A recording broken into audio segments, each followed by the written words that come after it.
Boyd is an experienced photographer and drone pilot based in Tucson, specializing in capturing murals and art. He says temporary flight restrictions aren't unusual, especially during wildfire season. Drones aren't allowed to be operating when firefighters are trying to fight wildfires. But this restriction is different. It applies only to drones and lasts 6 months. The restriction zone begins on the west side of Nogales and extends east into the remote mountains of the Coronado National Forest. Citing security reasons, the order warns that the Department of Defense may take action against any drone deemed a credible threat. This TFR seems a little serious in nature to me, with all those government agencies, and they might be tracking, and they can find the exact location of your drone and the person piloting it. An executive order signed by President Trump in January declaring a national emergency at the border gives Homeland Security authority to counter drones within 5 miles of the southern border.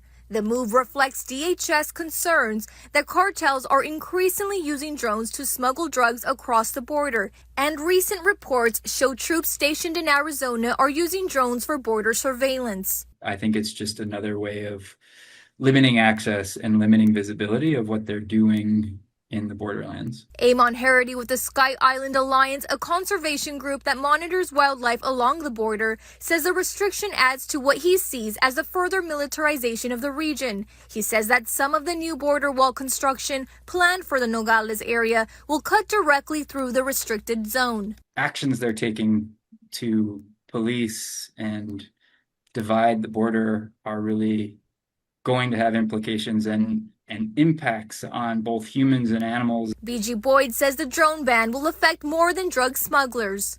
I've seen a lot of storm chasers using drones now, and this is going to affect them. Violating airspace restrictions is serious. It can result in fines in the thousands of dollars, even jail time.